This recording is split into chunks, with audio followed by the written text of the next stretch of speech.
The house where my grandfather lived had always felt like the safest place in the world to me. Even now, whenever I closed my eyes, I could still picture the warm afternoon sunlight spilling through his old kitchen window, the smell of fresh tea, and the gentle sound of his laugh filling the room. My grandfather wasn't just family to me, he was my protector, my teacher, and my best friend. When I was a child, he was the one who taught me how to ride a bicycle on the quiet street outside his house. When I fell and scraped my knees, he would kneel beside me and say in his calm, steady voice, "Pain doesn't mean you stop.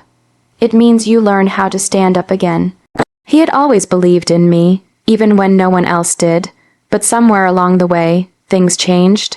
My parents and my grandfather had always had a complicated relationship. They rarely agreed on anything: money, decisions, even how the family should spend holidays. As I got older, the tension between them became harder to ignore. Still, my grandfather and I stayed close. We spoke on the phone almost every week. Sometimes the conversations lasted hours. He would tell stories about his younger days, about the mistakes he had made, and about the lessons he hoped I would never have to learn the hard way. Family is supposed to protect each other. He once told me, "Never forget that." I never imagined that one day my own parents would become the reason I couldn't reach him. It started slowly. One afternoon, I tried to call him, but the phone rang and rang until it went to voicemail.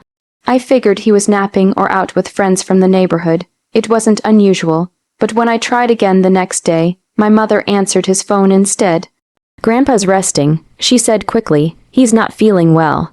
Her voice sounded strange, almost defensive. I didn't think much of it at first. My grandfather was getting older, and small health problems weren't new. But the days kept passing.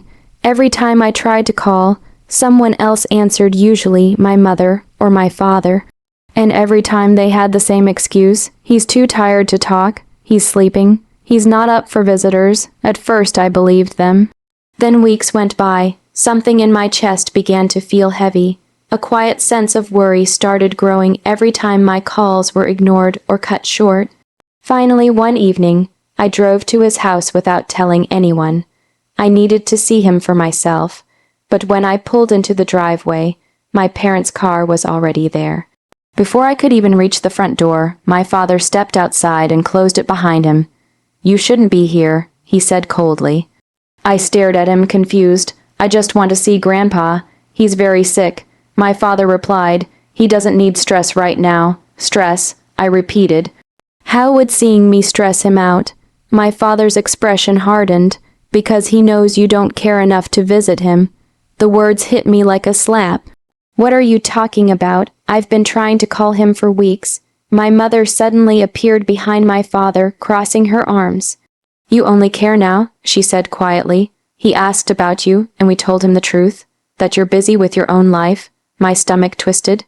"That's not true," I said. "Please just let me talk to him."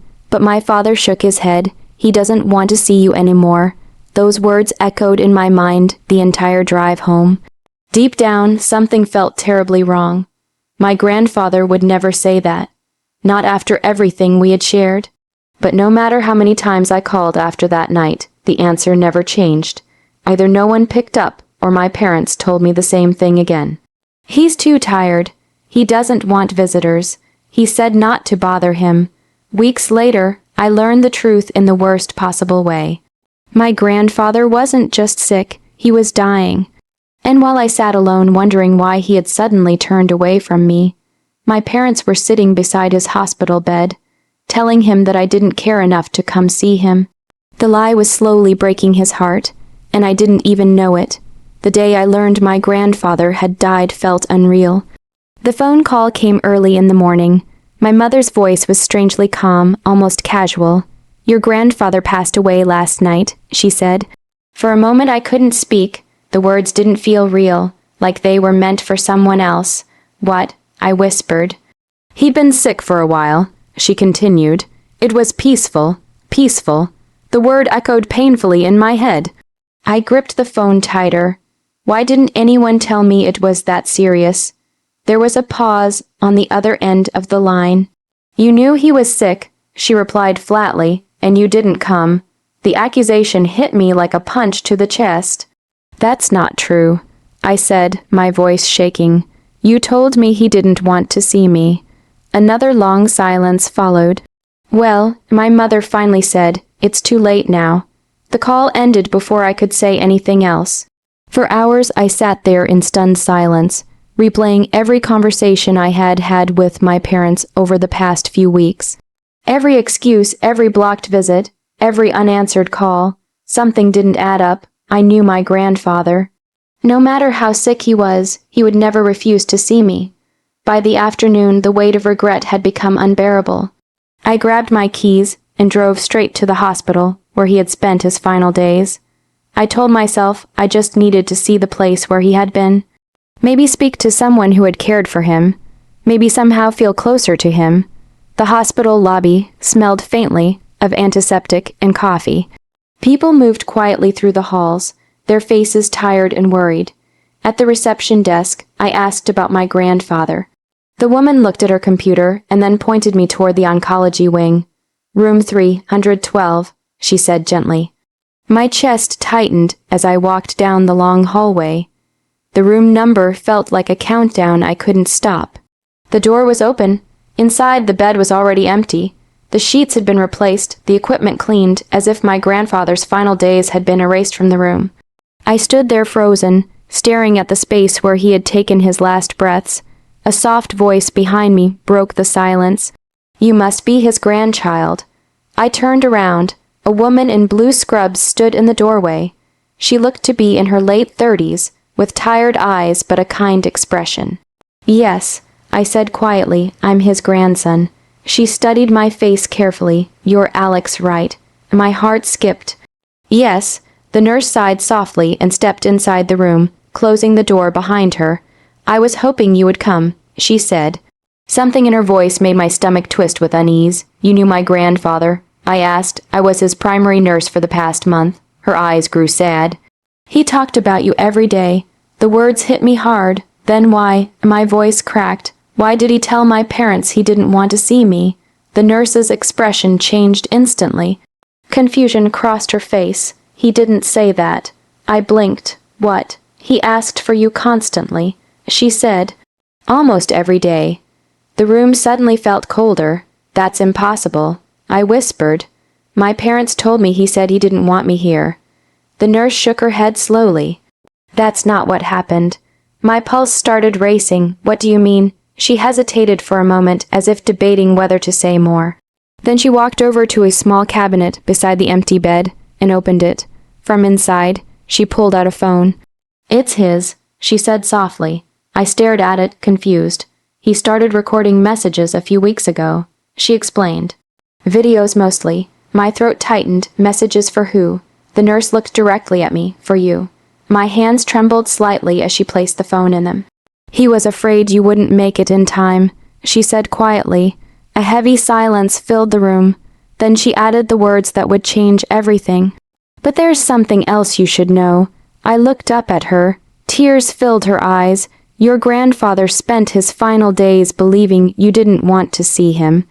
My heart shattered in that moment, because the only people who could have told him that were the two people I trusted most in the world.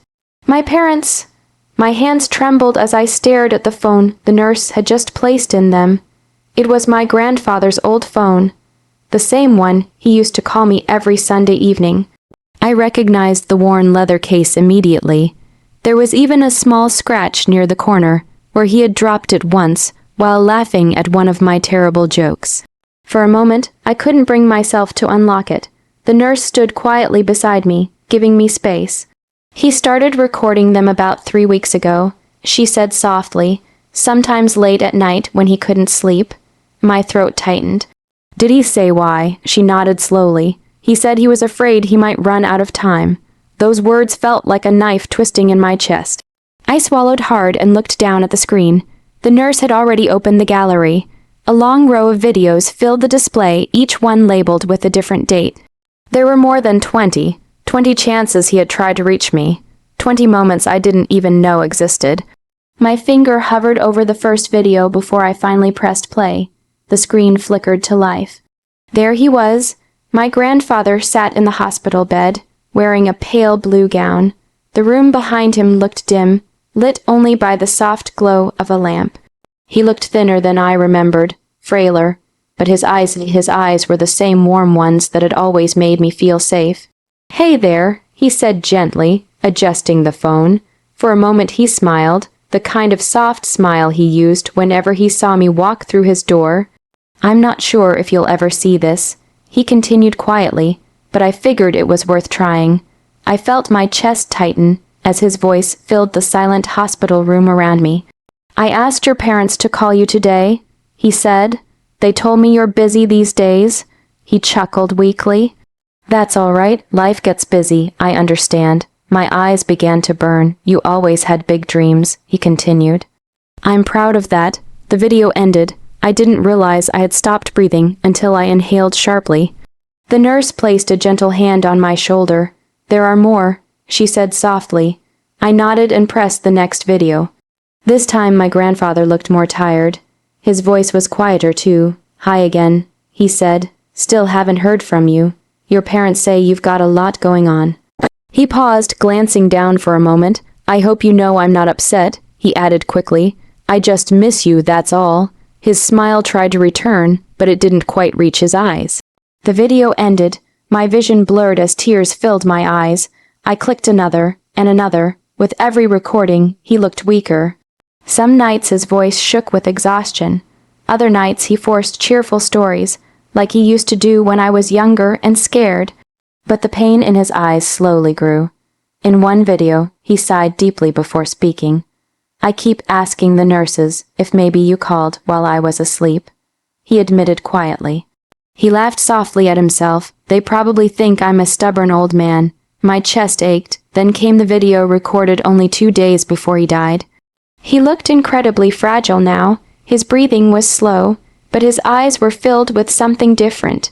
"Concern Alex," he said gently. Hearing my name spoken in his voice shattered something inside me. "I've been thinking a lot lately," he continued, "about the things your parents have been telling me." He paused, looking straight into the camera. "And something doesn't feel right." My heart skipped. "You've never been the kind of person who disappears," he said softly. "Not from me." He leaned back against the pillow, exhaustion washing over his face. "So if you are watching this," he whispered, "I want you to know something." His voice grew firmer, despite his weakness. I never believed them completely. Tears streamed down my face. "I know you," he said, "better than anyone." He coughed lightly before continuing. "And just in case I'm right, I made a few changes." My breath caught. "There are things your parents don't know about yet," he added quietly. Then he smiled faintly. "Sometimes the truth just needs a little help finding its way out." The video ended. I sat there frozen, staring at the dark screen. Slowly, I looked up at the nurse. "What did he mean, changes?" She hesitated for a moment. Then she said something that made my heart start pounding. "Your grandfather asked a lawyer to visit him here." A cold realization spread through me. He knew something was wrong, she continued, and before he died, he made sure the truth wouldn't stay buried. For several minutes after the final video ended, I couldn't speak. The hospital room felt heavy with silence, like the walls themselves had heard everything my grandfather had said. My hands were still wrapped around his phone, my fingers gripping it as if it were the last piece of him left in the world. The nurse watched me carefully. "I'm sorry," she said softly. "I wish you had been here with him." Tears burned behind my eyes, but something else was rising too. Anger, not the loud kind that explodes in a moment, the quiet kind that grows slowly, steadily, until it becomes impossible to ignore. "My parents told him I didn't care," I said, my voice barely above a whisper. The nurse nodded sadly. "They told him many times," she replied, "every time he asked about you." Each word felt like another crack in my chest. I looked back at the phone screen. My grandfather's last smile was still frozen in my memory. He hadn't believed them. Even in his final days, he trusted me, and somehow he had planned for this. "You said a lawyer visited him," I said, lifting my head. "Yes," the nurse answered. "A few days before he passed." My heart began to beat faster. "What happened?" He asked me to witness some documents, she explained. And he recorded a final message after the lawyer left. She pointed at the phone in my hand. It should be the last video. My thumb hovered over the final file. The date was the night before he died. I pressed play. The video opened with my grandfather sitting slightly straighter than before, as if he had gathered the last of his strength. His face looked pale, but his eyes were determined. "Hello again," he said quietly. He took a slow breath before continuing. "If you're seeing this, it means I was right." My chest tightened. Something wasn't adding up. He said, "Your parents kept telling me you didn't want to visit, that you were too busy, that you didn't ask about me." He shook his head slightly. "But I know you better than that." Tears rolled down my cheeks as his voice filled the room. "So today I had my lawyer come here." He paused to cough, pressing a hand against his chest before continuing. "I made some changes to my will." My breath caught in my throat. "Everything I own will now go to you." The words hit me like a shockwave, not because of the money, but because I knew exactly what my parents had been expecting. My grandfather continued speaking, and I left instructions that these videos be shared with the family if necessary. His eyes softened slightly. "I'm not doing this out of anger," he said gently. "I'm doing it because the truth matters." The video ended with one final sentence. "And you deserve to know what really happened." The screen went dark. I sat there in stunned silence. The nurse crossed her arms gently. "He wanted you protected," she said. For the first time since hearing the truth, a small sense of clarity settled inside me. My grandfather hadn't just left me memories. He had left me the truth and the power to reveal it. A week later, the entire family gathered at my grandfather's house for the reading of the will. My parents sat confidently at the dining table, whispering to relatives with smug smiles on their faces. They believed everything had gone exactly as they planned. When the lawyer began reading the document, my mother's smile slowly faded. My father's face turned pale. Every asset, every property, every account, all of it had been left to me. Gasps filled the room. "What?" My father snapped, standing up suddenly. "That's impossible." The lawyer calmly placed a small speaker on the table. "There is also a recorded statement," he said. Then he pressed play. My grandfather's voice filled the room. The same gentle voice that had raised me, the same voice that had trusted me until the very end. As the videos played, the room fell completely silent. Every lie my parents had told, every manipulation, every cruel word they had spoken, all of it was exposed. When the recordings ended, no one spoke. My parents sat frozen, their faces drained of color. In a single moment, they had lost everything. Their inheritance, their reputation, their control over the story, but the real victory wasn't money. It was the truth, because even though my grandfather had died believing a terrible lie in the end, his voice was the one everyone heard.